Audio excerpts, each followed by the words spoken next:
Listen, Never in my life associated the word boring with baseball. we know what's up. Me? Yeah. Famous? Yeah. And I'm like giddy over there smiling like, we're about to win this shit. Did everyone give you crap? Give me a good host story. I'm not picking it up. We both love the game. We talk about it every day. Can't get enough baseball. Having some popcorn, you're fooling around your phone. I'd have to wait in line for 3 hours. Hang on, because it's about to be a wild ride. There's nobody I'd rather be talking to right now on the planet than Mike. And thank you so much.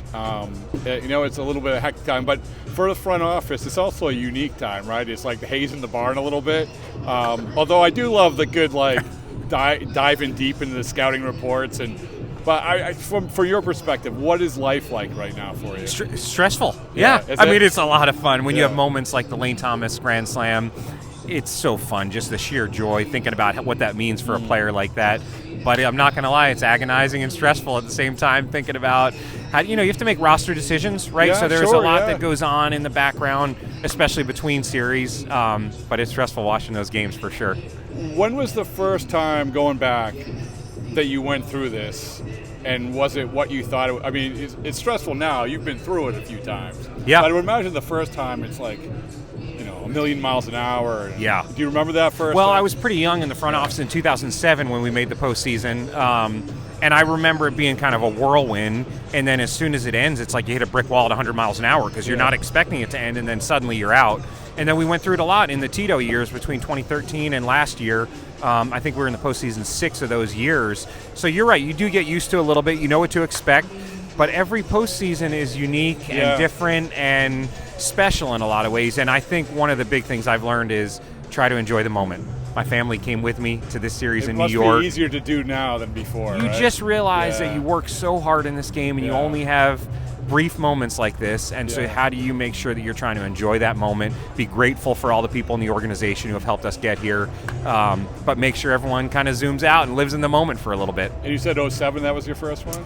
Yeah, I started in 03, but my first postseason was 07. That was a good run. Yeah. That was a good run. Yeah, it was. We were just actually talking about that on the podcast the other day, the Josh Beckett game. Oh, man. Because that was a good trivia question. Who was supposed to sing the national anthem? I was just talking to somebody about that in the last series. Oh, what a great story. Oh, yes. In hindsight, it was not a great story for us. No, but that was Beckett versus Sabathia. That was, we all thought it was over, honestly. We thought it was the behind the scenes of the media. I've never seen more media hit the streets of Cleveland in that off day because they thought it was over. But it was a great. I don't mean to bring back bad memories. Oh no, we felt the same thing. We felt like we had a team that year that could have won the World Series. Yeah. And if we had gotten there, I feel like maybe we could have. So that was tough. There were a few years like that afterwards too. 2016, obviously getting all the way to Game 7 was challenging. In 2017, I thought we had an even better team. And we just couldn't get out of it. Yeah. And so one of the things I love is the stories after the fact of the scouting reports. Like you're in the room there, right? Yeah. And it's the picking apart, and then you see something happen. So all of that pickoff play, that was because so and so saw this so and so. For you, that must be because everything's micromanaged, right? Do you have a good moment of that? It's not micromanaged from our end. It is all our coaches. Our coaches and scouts are phenomenal. These guys are after the celebration the other night, they're grinding on video on the plane thinking about how do we beat the Yankees. It's impressive to watch that. It's a huge credit to those guys because they are working tremendously hard to prepare our players.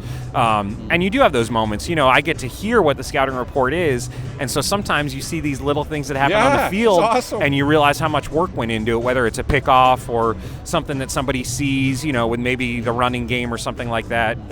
And those can be huge moments in a series like this. How much has that changed? Because I still see, especially in the postseason, I would sit up in the press box last year. I remember seeing 6 Diamondbacks guys. It's there's still a lot of scouts out and about. But how much has that preparation changed?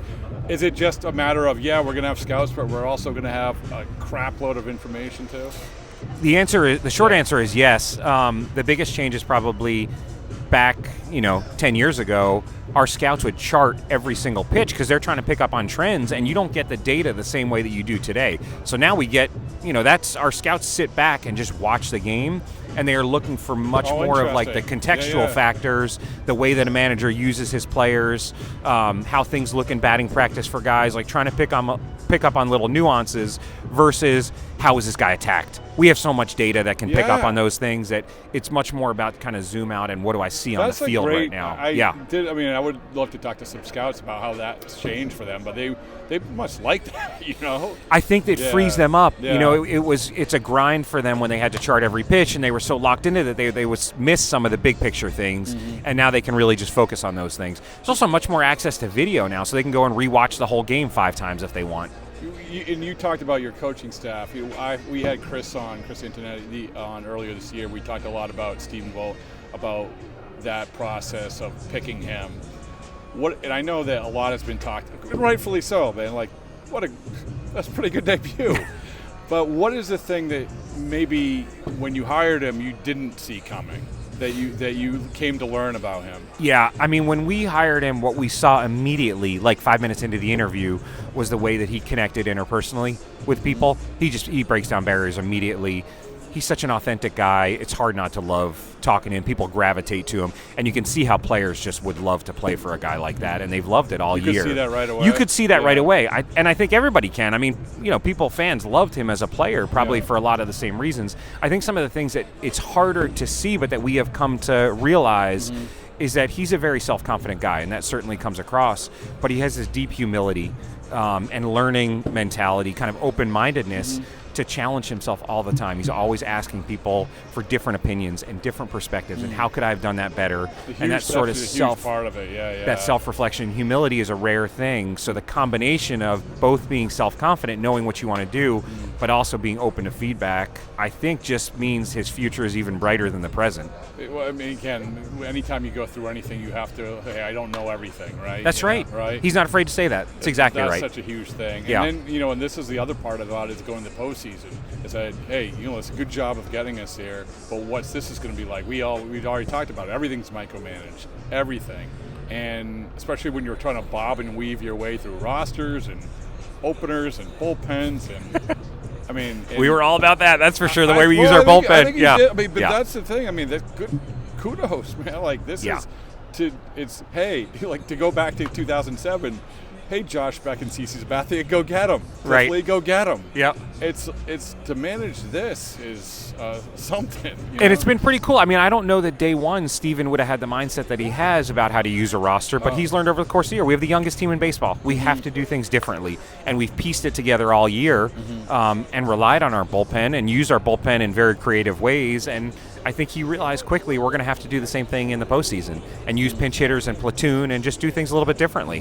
When you watch him manage in the postseason, is it, and you're following along, you have the scouting reports and you have all of that, is it even more impressive because you know that, we can say, hey, bullpen game.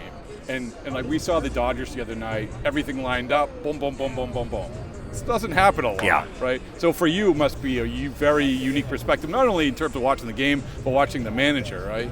Yeah. Well, look, these guys script it all out of what might happen, but that script, we rarely follow that script. Right. That is just to prepare for what might happen. And I remember thinking this with Tito. I feel the same way with Steven and the coaching staff here. They're 10 steps ahead. So whatever I'm thinking in my head, they're like 10 steps ahead of wherever that is, and I even know what the script was prior to the game. Yeah. So I am just so impressed watching these guys. Carl Willis, who's been a phenomenal pitching coach for years, is standing right next to Steven helping to map that out. Craig Albernaz, our bench coach, is in his ear with all sorts of ideas. You can kind of see it if you look in the dugout, and I can only imagine what they're talking about. It's amazing to me how far ahead they are from everyone else. And just the last thing is, as we sit here, you said you're able, you have your family here and everything else, but how does this team feel? How does this, because it is a very, very unique team, very different team. To keep going back to 2007, but 2007 or even 2016, whatever. How does this team feel right now for you? Yeah, I mean, youngest team in baseball, right? Yeah. So that is a different thing than some of those teams, the other great teams that we've had. And there's just so much energy. These guys love each other. They love playing the game. You wouldn't know it's a playoff game in there. Really? Hedgie's out doing crazy, funny things with the guys. That's good. Yeah. I mean, he has been exceptional for just the clubhouse culture. It's a great group of guys, and it's just fun watching it. Well, thank you, man. I appreciate it.